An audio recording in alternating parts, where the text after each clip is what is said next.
Your archetypes help you feel free. Chapter 1. Your physical archetype. The mind's eye, archetypal visions.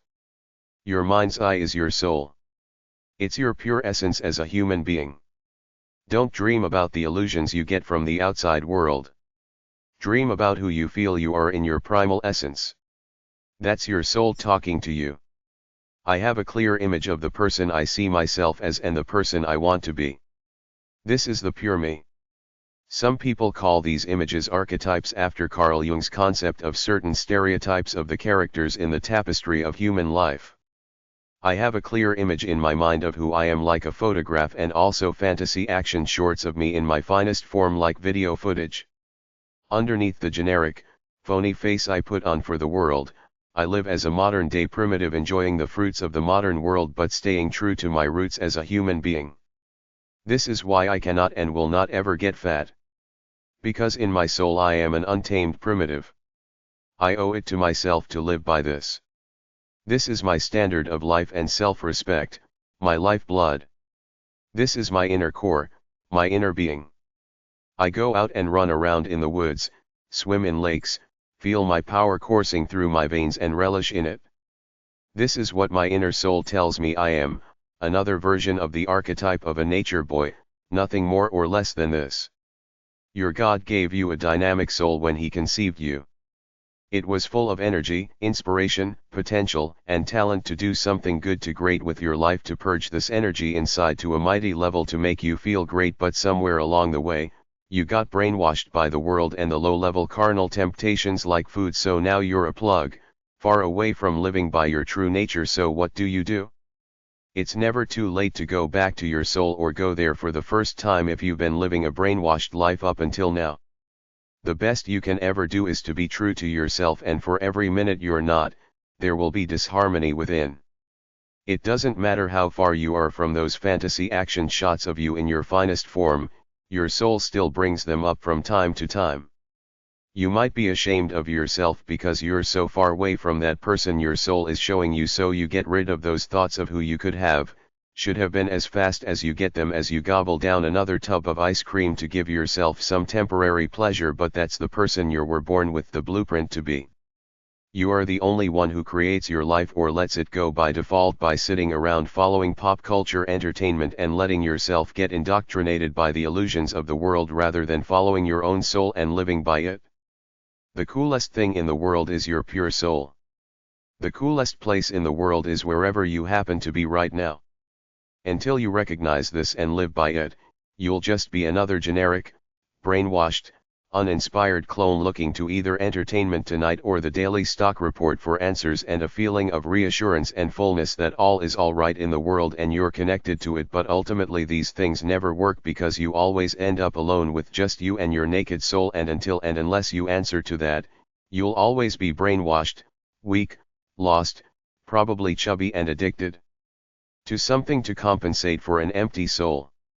Every diet book is a scam because it's not about counting calories or the types of foods you eat. It's about having the guts to be true to yourself. That's the only question right there. If you live true to your soul, you will lose the weight and be proud of yourself. If you don't, you'll be fat and live in a constant state of inner disharmony. Archetypes and the physical body. Your archetype or archetypes is the person you were born with the potential to be. This is the pure essence your God endowed you with at conception. In the noble worlds of mythology and religions, your job in life is to honor this essence or archetype of the person you were born with the potential to be in order to add your particular, individual power to help humanity move forward in its quest for a better life for all. Wise, enlightened people listen to this inner voice and endeavor to live the life it tells them to live. If you don't follow your true nature and live out the archetype, you feel deep down inside you were born to be, you'll end up another lost soul on the scrap heap of humanity, out of harmony with yourself, feeling some empty, gnawing feeling inside but perhaps not knowing exactly what is causing this. God did not create anyone to be fat or overweight. God created all of us to eat healthy foods from His Garden of Eden as opposed to processed foods with chemicals in them, and He made us to do physical labor in building our houses, farming the land, hunting for food, picking berries, etc. He gave us feet to walk and hands to do things. I'm not saying our mechanized world is bad, just saying that it has divorced us from our true natures. Instead of walking outdoors to where we are going, we sit in a car. Instead of farming with a manual plow, we use a tractor. All of this divorces us from doing physical activities which we were naturally born to do. I use technology, but I minimize it in my life. I choose to live close to my roots, my primal feelings, and spend several hours a day outdoors doing physical activities because I feel I must, because it's a part of my true nature. A good archetype of mine is the thinker/philosopher, which is why I think about things, observe the world, and feel I have some wisdom to pass on to others, which is that most people are not living by their true natures. They're living by an artificial standard imposed on them by their culture. Your archetype is the person you fancy yourself to be in the fantasy images in your mind of you in your perfect, ideal moments. It should be something basic, primal, strong, sleek, and beautiful, you in your mystical ideal state. Draw a picture of yourself as the beautiful, strong person you want to be. I have this image imprinted on my soul. I know I have to honor it to the best of my ability. This is why I wrote the book Diet Busters. This is the easiest way in the world to lose weight and keep it off. Identify that strong, beautiful archetype that is the person you want to be, then live to honor it. You don't have to count calories and follow stupid exercise regimes. Just know that's who you want to be, so you'll eat healthy foods and be an active, inspired person every day. When you're fat or overweight, you're violating your true nature, which is why I know all overweight and fat people are out of harmony with themselves, therefore not happy, despite all the arguments I've had with fat and overweight people in my local area where I live, telling me how happy they were despite their weight problems. I told them they were lying to me and lying to themselves. When you're not the person you picture yourself to be in your mind's eye, you're not happy. Nobody sees themselves as fat in their fantasy images in their minds. They see a sleek, beautiful, graceful, athletic person. This is the person you were born with the potential to be. The question is, to what extent will you honor it versus to what extent will you not, either through weakness/laziness or because you've been brainwashed to think some illusion out there is more important than following who you really are in your true nature. Picture yourself in your mind in your ideal self, the person you feel in your soul you could be, should be, and were born to be. Live to constantly work to make yourself this person. My inner Tarzan archetype. When I was 5 years old, we had a cottage on a lake in the woods. I felt like an untamed bohemian free spirit, happy, wild and free. I ran around the woods with my dogs and my brothers, sisters, and my friends. I could swim across the lake by myself, and I used to row across in the boat and explore the woods on the other side. In my mid-20s, at least once every summer, on a hot night, I would stand at the shore of Grand Lake outside of Halifax at nighttime. I would take a hit of acid or a similar intoxicant, then jump in and swim the 2 hours across and the 2 hours back.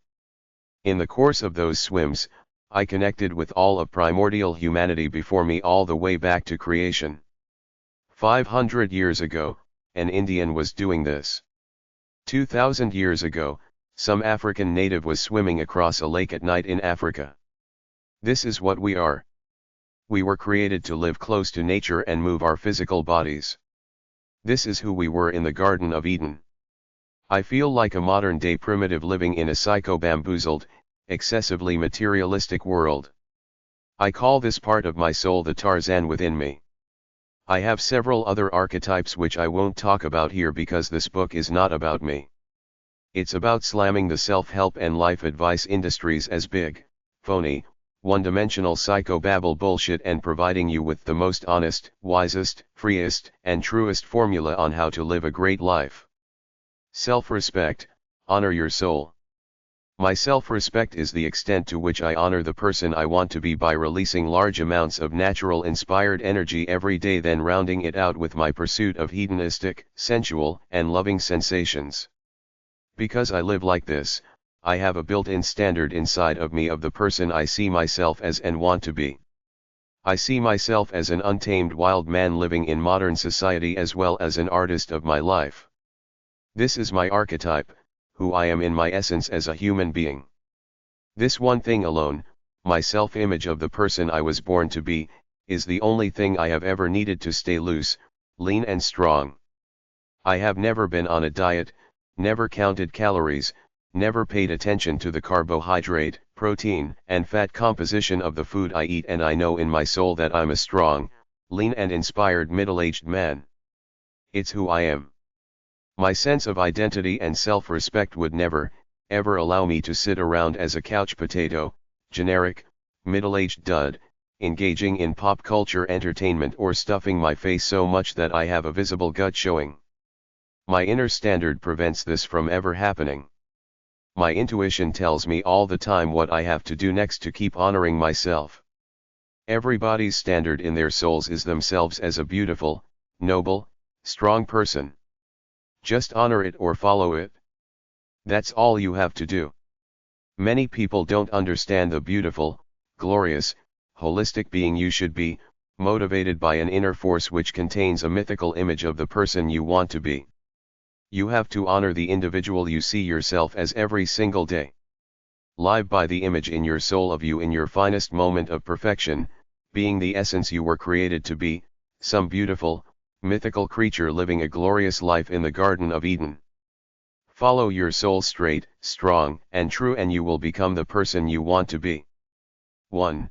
Eat healthy foods. Eat less food. 2. Do physical activities. 3.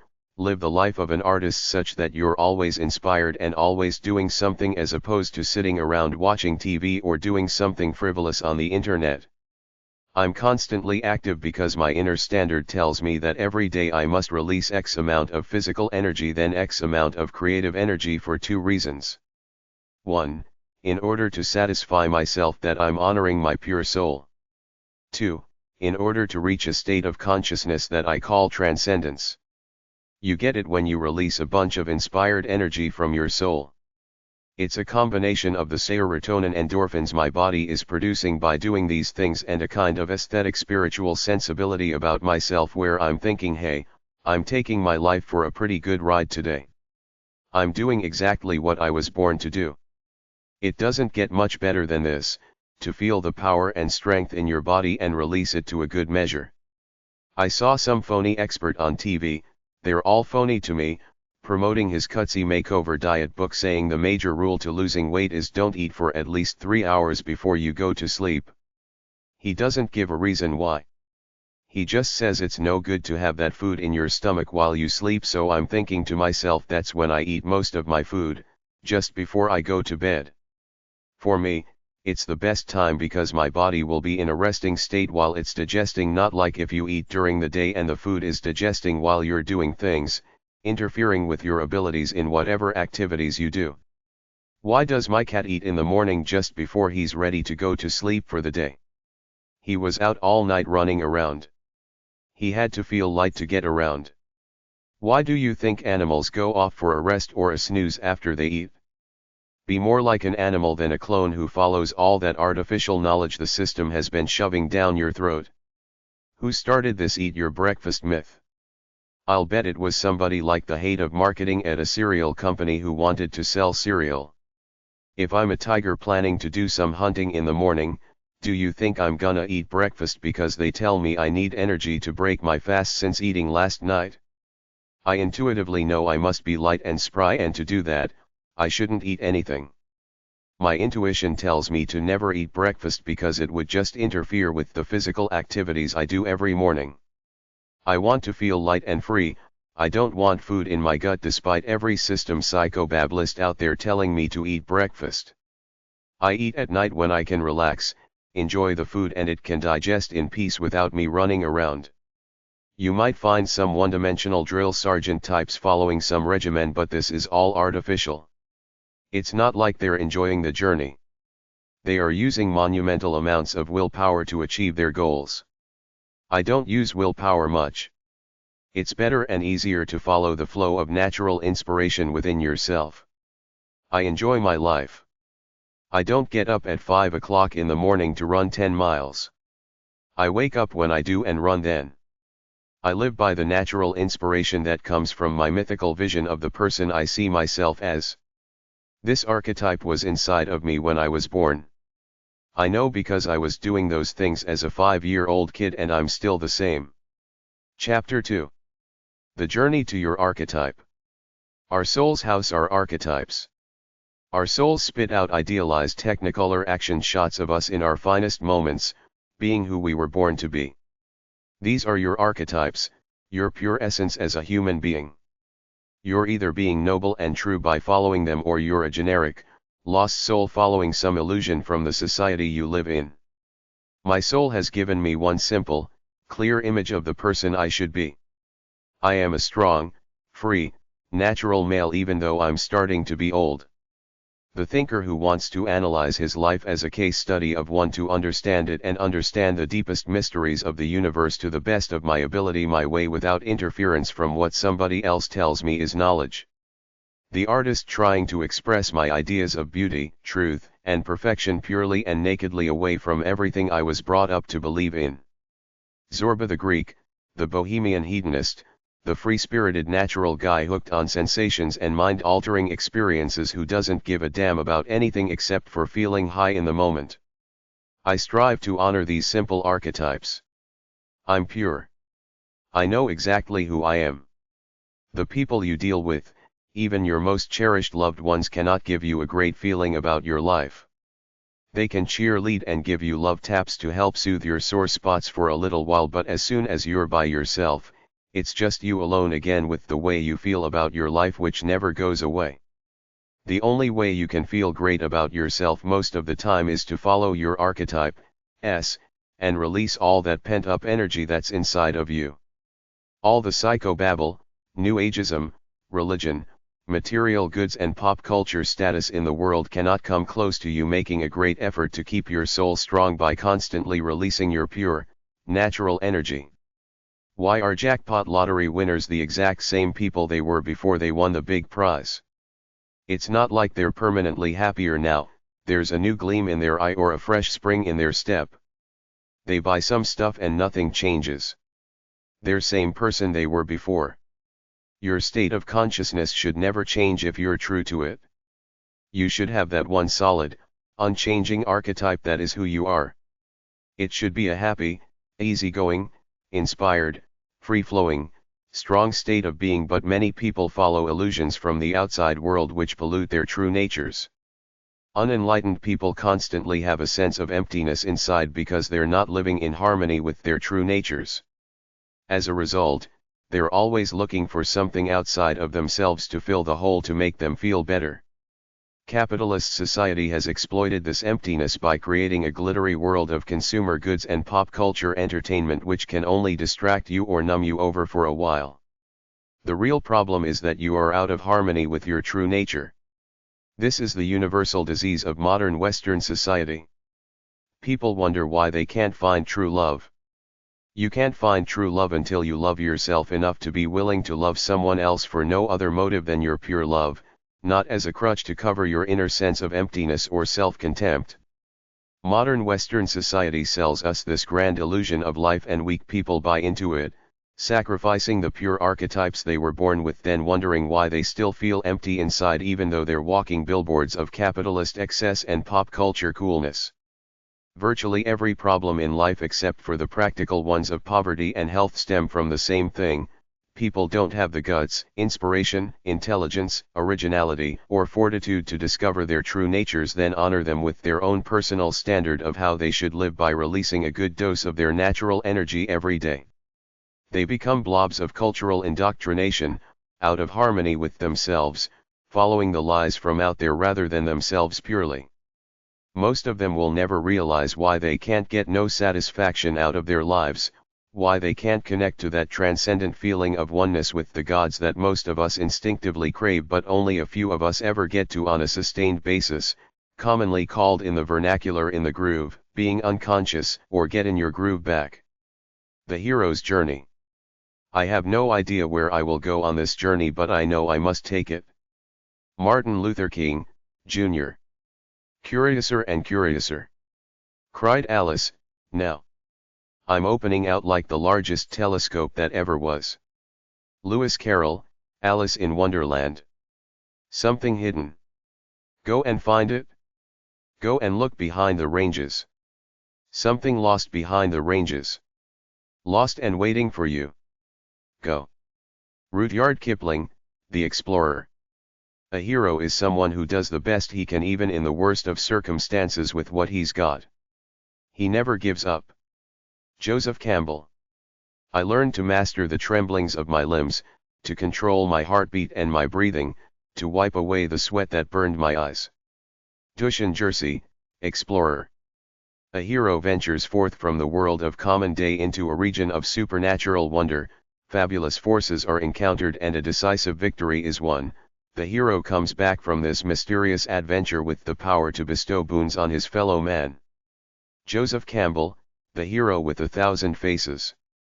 The hero's journey is generally a self-absorbed, self-centered warrior process of being who you are. Then once you get there and ride it for a while, you find enlightenment, wisdom, and nobility within, so life moves into another phase, to help others with the wisdom you have. Wisdom leads to one thing, a sense of inner accountability to do something to help the sad plight of the world. Carl Jung called it the statesman's phase. It's finding a greater tolerance and understanding of the world around you to share yourself with it. Even though I believe your soul is what it is and never changes, I believe that the way it unfolds is a gradual process of differing intensities loosely identified as the athletic, alpha phase of youth focused on the arrogance and strength of physical power. This is the warrior, adventurous phase of life for the conquest of it plus the craving for all manner of sensuous and aesthetic experiences in an aggressive, I will get my share of living my way. The statesman's stage of wisdom. The spiritual phase of using whatever positive energy you have to leave the world better than when you entered into it. Along with Joseph Campbell, the power of the myth, the masks of God, the inner reaches of outer space, the portable Jung, the hero with a thousand faces, bringing to the forefront this universal journey of the soul as the journey of life practiced by heroic types throughout history. Carl Jung, collected works of C.G. Jung, too, was also a great believer in past myths that currently shape our individual and collective lives. More recently, Dan McAdams expanded on this concept through the book Stories We Live By, Jean Shindola Bolin with Gods in Every Man, 1989, and Alan Watts and Elliot Elisophone in Erotic Spirituality, 1974. William Blake in The Four Zoas wrote, "Four mighty ones are in every man. A perfect unity cannot exist but from the universal brotherhood of Eden. The universal man, to whom be glory evermore, Amen." This universal man is made up of four facets which define the full spectrum of the masculine archetype. The father, the gentle patriarch, the statesman, stability, warmth, structure, justice, order, kindness, compassion, helper of the less fortunate. The warrior, cavalier, adventurer, achiever, the young conqueror, conquistador, the aggressive fighter, self-control, toughness, aggression in protecting his territory which is his family, property, possessions, dignity, etc., and persistence in going for what he believes in. The artist, creativity, imagination, accessing the soul within to release your powerful hidden subconscious energies. The artist also uses whatever knowledge and wisdom he can find to better his life and the life of others by being a healer and a shaman. The lover, compassion, intimacy, friendship, cooperation, an experience of the full sensual nature of life in all its aspects, an aesthetic love of life, the ability to feel other people and relate to them, seeks out and tries to create a better, more peaceful world. The lover in us keeps us from acting like savages and letting our primal violent warrior sides take over. In the modern world, we're taught to go to school to be molded into good citizens, then in order to be successful, we go to college to further become entrenched in the establishment mindset, after which we take on a job and become part of the rat race. Our boyhood rituals are Cub Scouts, a conformist venture geared to produce conformist boys. Then later we either join the military, a sports team or fraternity, get drunk and watch sports on TV as part of the coming-of-age ritual into manhood, and this is as good as it gets? For nonconformists, the true ritual into manhood is the journey known as the hero's journey, where you simply go out into the world alone, travel for a while, work at different jobs, meet different people, try different things, live in solitude and with an eclectic mix of people in a variety of settings, all to get the only thing that's the true teacher, experience in the real world with other people and experience of the inner soul, followed by the analysis of it. Society is interested in taming the primal instincts out of man to domesticate them and make them functional working clones, while the true journey of life is to constantly move from your current level of consciousness to a higher one, which can only come by experimenting and experiencing it as a free being in a freewheeling way, at least for a little while, before you settle down to do the few things that are your true identity. But an enlightened person never really settles down, because they know they must constantly inspire themselves day after day by reaching for their physical, aesthetic, creative, loving, transcendent limits, not all the time but a lot of the time. You may settle on a soulful pursuit or two later on and dedicate your life to them, but up until that happens, life should be the ritual of the free exploration of the hero's journey if you truly want to get enlightened. It's very simple. Detach yourself from everything you've ever been taught to believe in by your culture to take the time to explore what lies hidden away in your true soul. For most of us, a materially comfortable life and the pursuit of career success keep us occupied with the one-dimensional things of the outside world, which is not bad in and of itself, because you have to take care of yourself financially. But there is a more important path in life, provided you can get past all this stuff, to take the journey to explore what's really intuitively inside of you, which a lot of people never do because they're comfortable with the one-dimensional superficial world we call society. In fact, many, if not most people, don't set out to find their true identities. They think they know their true identity by making choices from the options offered by their society, but they're still just brainwashed clones, not totally free to live the lives they could live if they followed their souls. The fear of uncertainty and fear of life itself stops many people from doing things to explore their lives. So often fate has to intervene, roll out the carpet from underneath you, strip you of your comfort level such that you have nothing left but you, whereupon you can either go forward to finally find the real you or wither away because life didn't go according to the plan you had all set up. Most people never find their true soul until they lose something they value and are forced to get real about life, which is why I believe desperation is one of the greatest tools of enlightenment around, because it forces you to stop and take an honest look at your life, whereas if you didn't have the crisis, you'd still be going along, working your dull job, paying your bills, eating your junk food, watching TV, etc. It's like the Yogi Laleshwari said, when your impurities are burned through suffering, you will become more lustrous than a mirror in the sun, more pure than the most perfect of pearls. If you have an addiction or something stupid you do to excess to get a good feeling, it's a sign that you're trying to compensate for an empty life.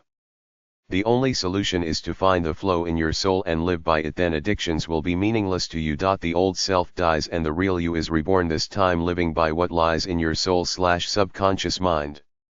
Man has an angst within himself that he must expunge in order to live a life true to himself, and only after he gets his craving for adventure, experience, and savagery out of his system will he be calm enough to settle down and focus on domestic pursuits. Youth is the righteous time for the classical hero's journey, not when you're worn out at 65 after a life of hard work. Society wants us to start careers too early.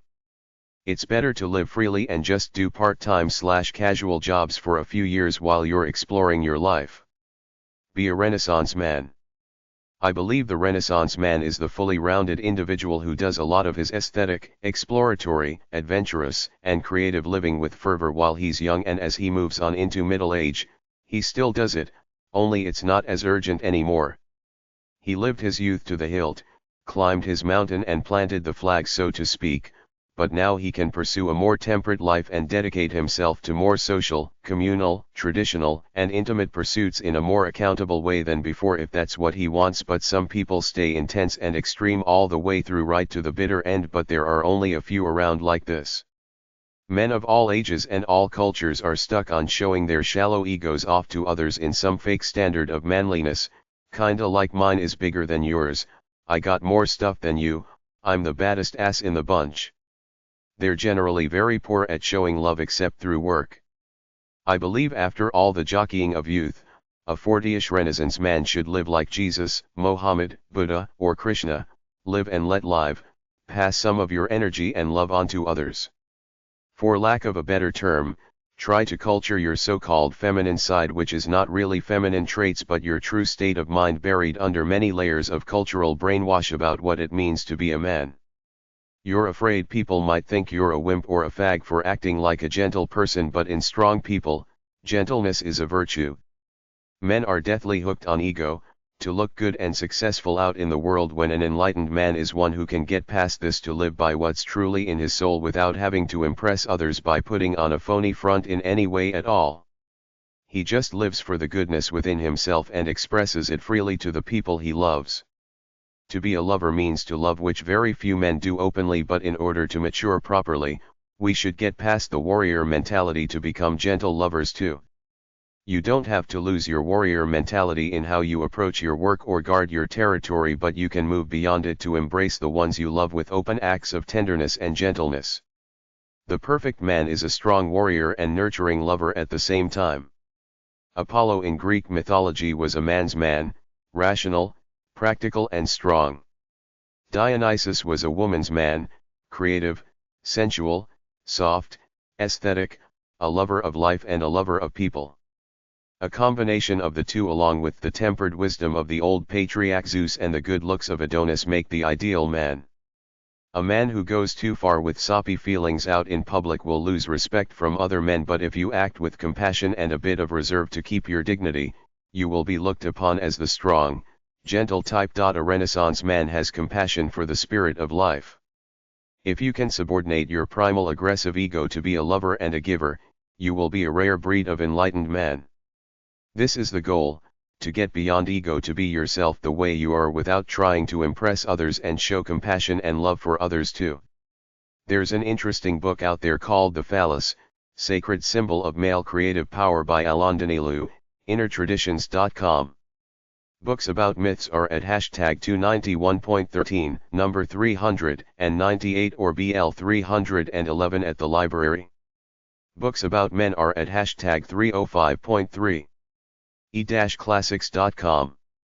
Backside of the hero's journey. After the intensity of youth fades, there comes a point when something may happen or the clock takes its toll and you slow down. You reach a point within yourself where you have nothing to prove to anyone but yourself.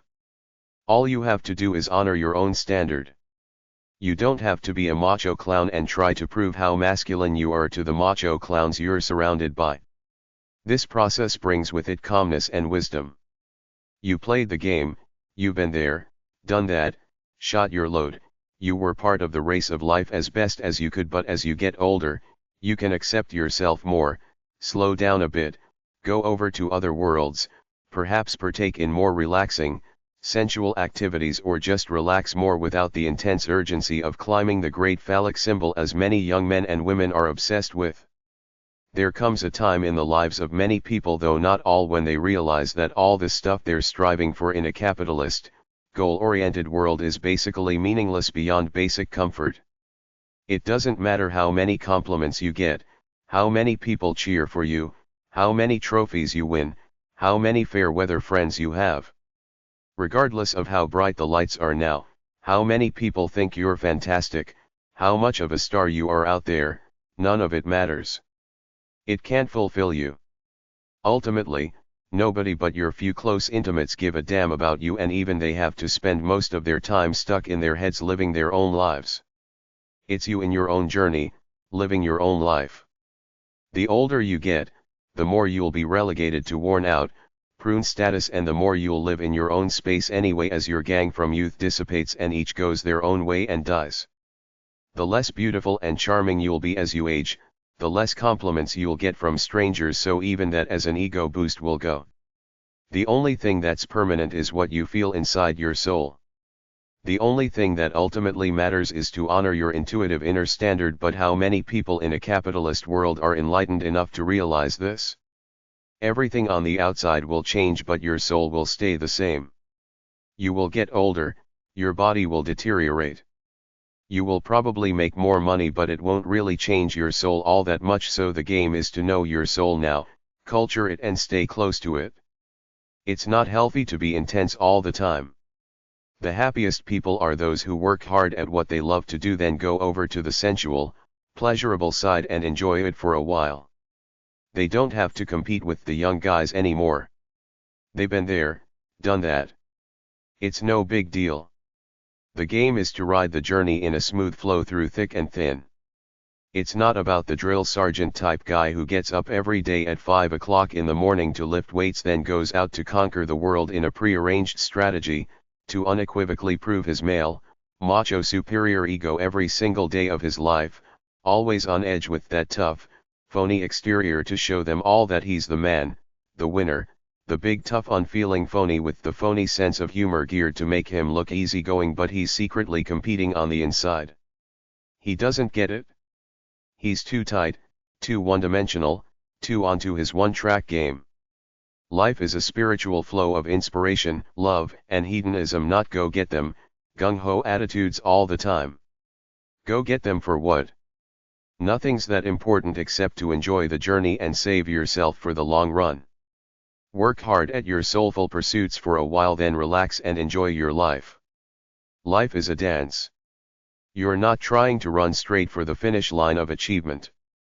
The cool dude is prancing around, going back and forth with the rhythm of the waltz, not running straight ahead to break some record. You will die someday. It won't matter how many people will attend your funeral, or even if you have a funeral. You'll be dead, in another dimension. You're not that important that people will think about you after you die. Don't kid yourself.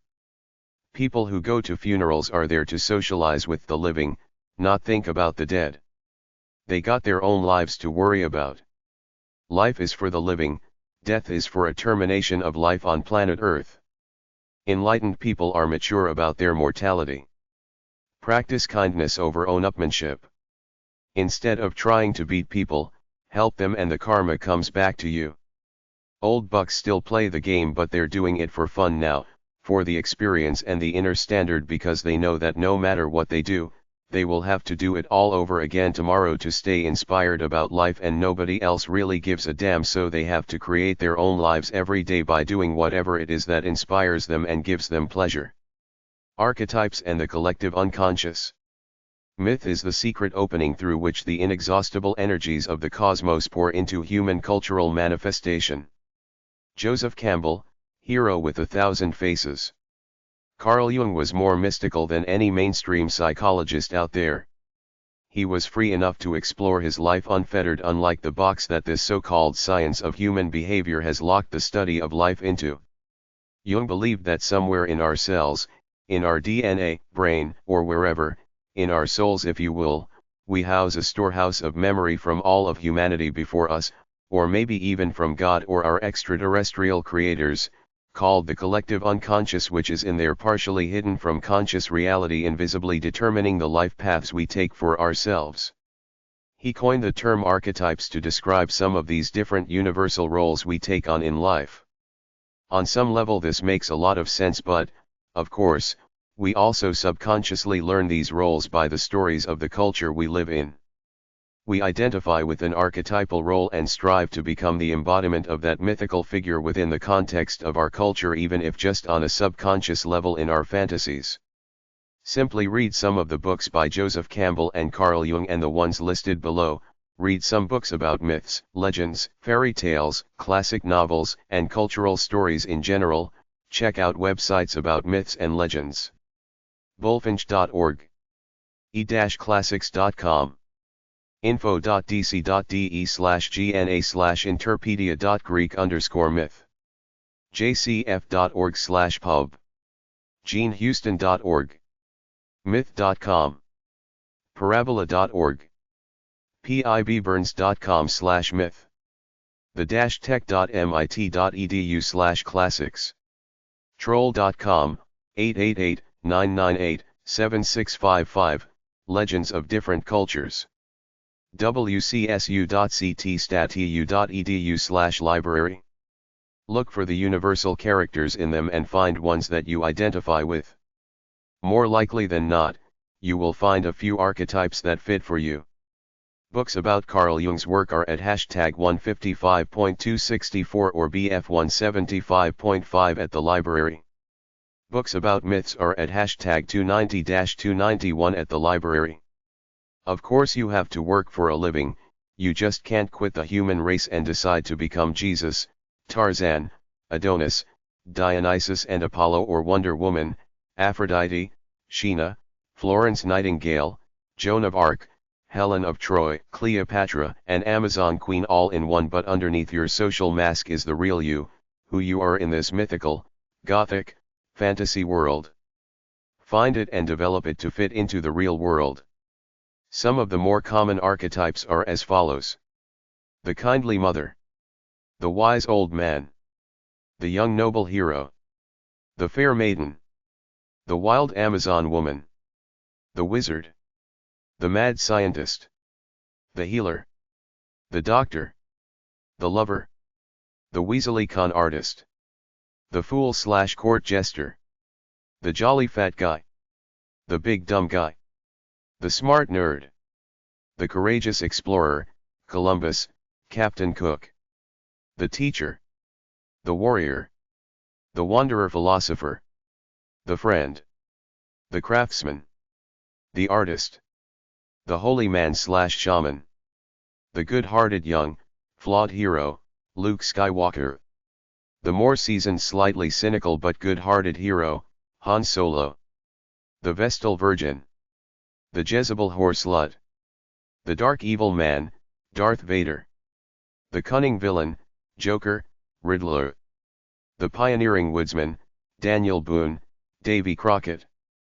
The tycoon, Citizen Kane. The conqueror soldier, Alexander the Great. Lord Nelson. The statesman, Winston Churchill, Jimmy Carter. The lawman, the lone sheriff of the Wild West. The political crusader, Ralph Nader. The moral lawyer defending the rights of the downtrodden, Al Pacino in the movie And Justice for All, Gregory Peck in To Kill a Mockingbird. The nonconformist rebel. The bohemian hedonist hippie, Abby Hoffman. Jim Morrison. The helper, Mother Teresa. The handyman technician, Bob Vila. The kindly simpleton, Scarecrow of the Wizard of Oz. The entertainer, George Burns, Bob Hope. The writer, Shakespeare, Plato. The fair judge, Solomon. The scientist, Copernicus, Newton. Giant. Ogre. Oaf. Witch. Dwarf. Crone. Trickster. The good fairy, etc. Many gods and goddesses of old were symbols of archetypes. The biggest one is the father figure patriarch Zeus, the boss, the leader, the creator, often associated with the sun and the sky in times of old. Mothers in general were associated with fertility, Mother Earth, who gave the people their food and water. As far as the man-woman couple goes, many cultures had symbols for the union between man and woman like sun, male, and moon, female, earth, woman, and sky, male, yin, female, and yang, male, and the Hindu god and goddess Shiva and Shakti. Adam and Eve and Tarzan and Jane are the two archetypes I think about couples, a man and a woman living together in their own little Garden of Eden. Look through this list and find a few concepts that fit for you. Make them your theme, part of your identity, and try to live by them. Acheron, Woe. Achilles, Ajax, warrior. Adonis, beautiful young man, god of love. Aglaia, brilliance. Amazon, female warrior. Anteros, jealous lover. Aphrodite, Venus, goddess of love. Apollo, tough guy, valiant young warrior, achievement-oriented, noble guy. Ares, Bellona, war. Artemis, Diana, huntress, goddess of fertility. Astrea, goddess of justice. Athena, Minerva, goddess of wisdom. Atropos, goddess of destiny. Aurora, dawn. Calliope, goddess of arts, sciences, poetry. Clio, history. Cocytus, whaling. Cronus, Saturn, harvest. Cyb, nature. Demeter, agriculture. Dionysus, Bacchus, fun, wine, and partying. Eringes, avenging spirit. Eros, Cupid, children of the Aphrodite, the goddess of love. Eulerp, music. Euphrosyne, joy. Fate, goddess of destiny. Fisher King, wounded hero, too ill to live, unable to die, lost youth. Flora, flowers. Fortuna, fortune. Frigg, Norse god, sky. Gorgons, female monsters. Hebe, Juventus, goddess of youth.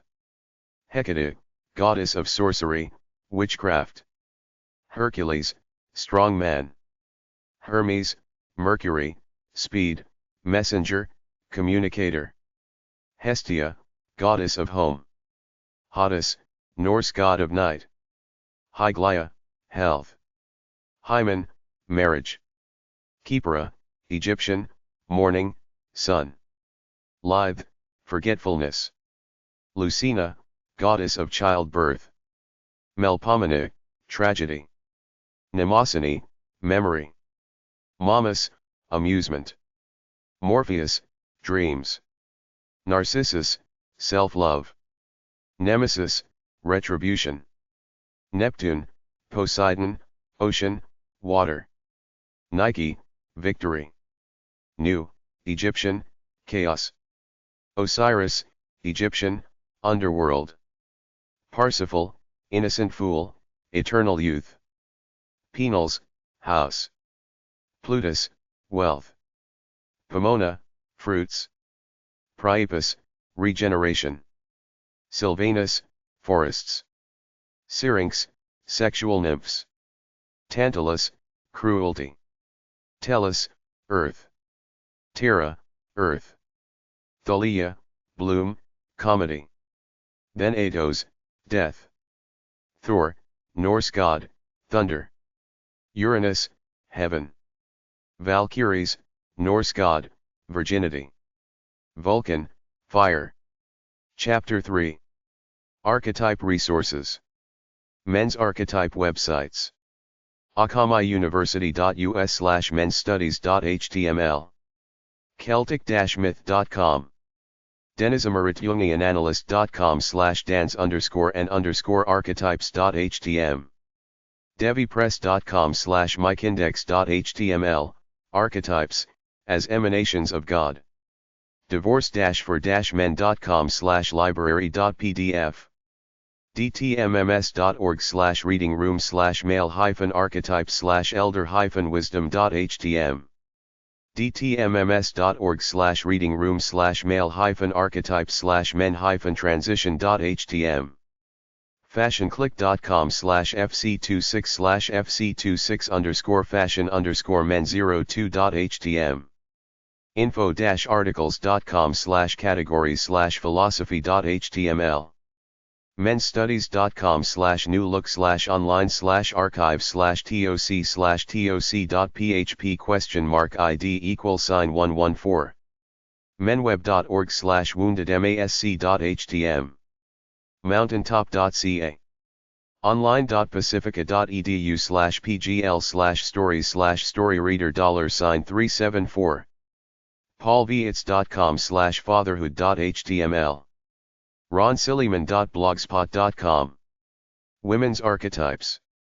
Women have a very rich place in the symbolism of ancient archetypes, all the way from Isis of Egypt, Venus of Rome, Inanna of Mesopotamia to Aphrodite of Greece to Mary the Virgin Mother of Christianity to the ugly hag Medusa. Women archetypes have generally been portrayed as Vestal virgins, divine brides, fertility, strength with compassion, healers, nurturers, mothers, intuitive, gentle wisdom, witchcraft, rebirth and rejuvenation, and on the other hand, Jezebels, femme fatale, Queen of Shebas, Delilahs, seductresses, charmers, users, exploiters, gold diggers, and self-centered frivolous vain conniving bitches. In order to find out who you are at the core of your soul, find out what your pure essence is and live it out. If you do this, your life will become simple. You will know your archetype, live by it and screw the rest because it's all crap beyond your true real self. According to the book The Goddess in India by Devduta Patanik, innertraditions.com, 800-246-8648, there are 5 faces of womanhood. Mother Earth, close to nature, wise, practical. Primal Mother, nurturer. Dancing Nymph, seductress. Chaste Housewife, family. Amazon Goddess, tough, manly and vengeful. Try hashtag 155.5, hashtag 291.082 or HQ777 at the library for books on the subject. Some interesting books are Daughter of the Goddess, The Sacred Priestess by Naomi Ozanik. Diving Deep and Surfacing, Women Writers on Spiritual Quest, 1980, Carol Christ. Goddess, The, 1997, Shukruk Hussain. Goddesses in Every Woman, 1992, by Jean Shindola Bolin. Knowing Women, A Feminine Psychology, 1974, Irene Claremont de Castillo. Listening to Our Bodies, The Rebirth of Feminine Wisdom, 1983, Stephanie Demetrikopoulos. Lost Goddesses of Early Greece, 1981, by Charlene Spretnak. Of Woman Born, 1977, by Adrienne Rich. Meeting at the Crossroads, Women's Psychology and Girls' Development, 1992, Lynn McKell Brown and Carol Gilligan. The Female Eunuch, 1971, by Germaine Greer. The Feminine Face of God, 1991, Sherry Ruth Anderson and Patricia Hopkins. The Girl Within, 1989, Emily Hancock. The Woman's Encyclopedia of Myths and Secrets by Barbara G. Walker. To Be a Woman, The Birth of the Conscious Feminine by Connie Zweig. Women of Wisdom, 1984, Xultram Alian. Women Who Run with the Wolves, Myths and Stories of the Wild Woman Archetype by Clarissa Pinkola Estes, 1992. Women's Archetype Websites. bardiyakala.com/kali.htm, Mother Goddess as Kalith Feminine Force in Indian Art. academyanalikarts.org/balanisteanu.htm. aefraser.com/dtwwa, Amy E. Fraser's book, Dissecting the Western Woman Artist.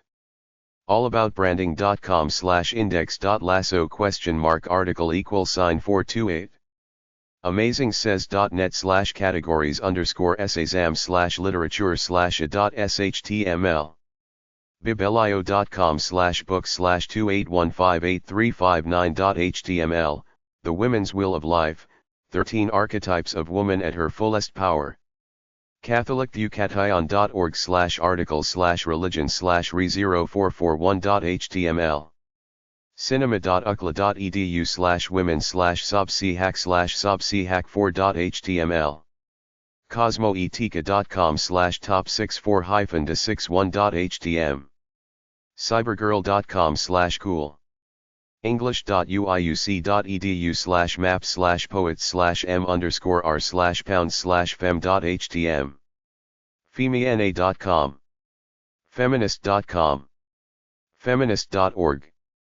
fespinal.com/espinal/english/visua/n117.htm. frisian.com/gender.htm. linandrews.com, Feminine New Ageism. manywoman.ebsqart.com. mm.com/womenpower. mnstate.edu/mla/thesis projects/sample prospectus 3.doc. online.pacifica.edu/pgl/stories/storyreader $536. ou.edu/education/elp/edah/fac_vita/carpiak/readings.htm. uky.edu/artsciences/classics/gender.html. wildwomenadv.com. Mythology websites. aros.org, Archive for Research in Archetypal Symbolism, a pictorial and written archive of mythological, ritualistic, and symbolic images.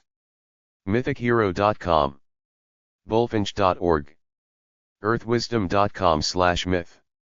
pantheon.org/myth. pantheon.org/mythica. pibburns.com/myth.